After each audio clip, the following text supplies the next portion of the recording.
So one of the things I've one of the things I've observed here is I've been watching.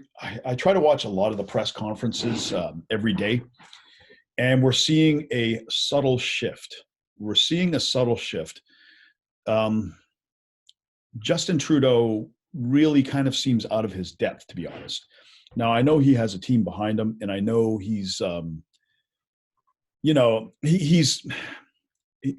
really struggles when he has to do anything beyond comforting and reassuring people. Whenever you ask him for action and analysis and anything that involves a little more depth, he does not veer off his script. And I guess he's been burned in the past in his first term as prime minister. He did some things and he was made a laughing stock of. Okay, so I think he's a little bit reticent. But one thing I have noticed, um, one thing I have noticed here is Ontario's Premier Doug Ford. A conference. Okay, so just to set this up, somebody was asking, there's been a situation, right? There's been a situation with the United States with Donald Trump and a company called 3M. 3M makes face masks, right? Face masks that you would use in hospitals and for first responders. 3M makes them. And they are due to ship a bunch of those to Canada. And the United States, I mean, you could say Trump, but I mean, really, it's the entire United States. It's their government apparatus. They've invoked, what is it? I think it's it's some sort of emergency manufacturing edict, and all of that stuff is staying in the United States. And there's a lot of people in Canada that are upset about this. Justin was very upset. He felt it was very unfair. But I don't know what else you would expect the United States to do. Like, their situation is much worse than ours. And, do you want them just to let people die? This stuff's being manufactured in their country. Do you want them just to ship it all out? Like, that would be very, very irresponsible, right? And we can see some of the cracks in this whole globalism setup that we have, right? Where, we outsource everything. Everything's got to be cheaper. We're always worshiping the GDP. GDP's got to go up, costs got to go down, efficiencies. But now you can see in a situation like this, we're really fucked, right? I mean, for a simple thing like not being able to manufacture masks. And I'm a big believer that any company that sells in a market should produce in a market.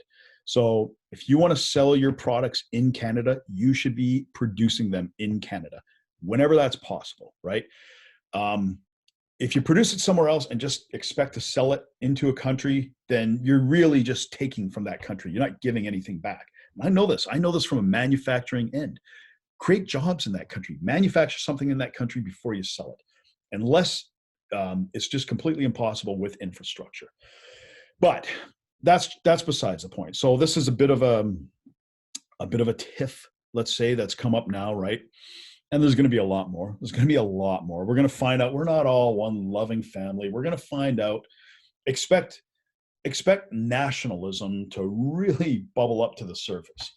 I mean, you remember Donald Trump was saying America first. That doesn't look so stupid now on his part, does it? Right? Anyways, so there's a bit of a tiff, right? And one thing I've noticed as this crisis has gone on, it seems to me that Doug Ford is becoming the de facto leader of the country. And I want you to listen to this. All with the premiers yesterday, and then also a conference call with the premiers and the prime. So Doug Ford had a meeting with all the premiers of the different provinces, and he had with the Prime Minister Justin Trudeau as well, and they were discussing the situation. And I told all the premiers, along with the Prime Minister, Deputy Prime Minister, never again in the history of Canada should we ever be beholden to companies around the world or countries around the world for the safety and well-being of the people of Canada. We have the technology. We have the ingenuity. We have the engineering might, the manufacturing might. There's nothing we can't build right here in Ontario. And I also mentioned, as we get these companies ramped up and we get through this, we can't be going over to other sources because we're going to save a nickel.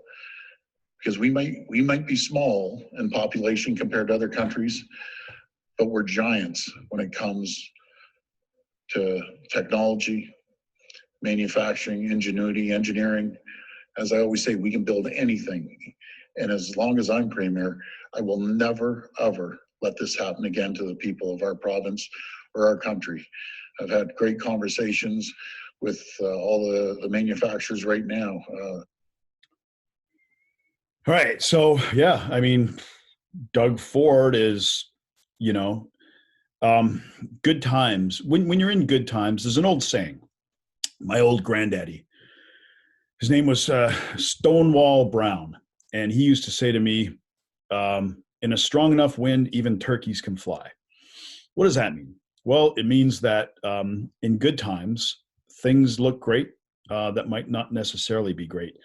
People that lack certain abilities may rise up because they can afford to in good times. But in other times, when things are more difficult, we see different things and our criteria changes, right?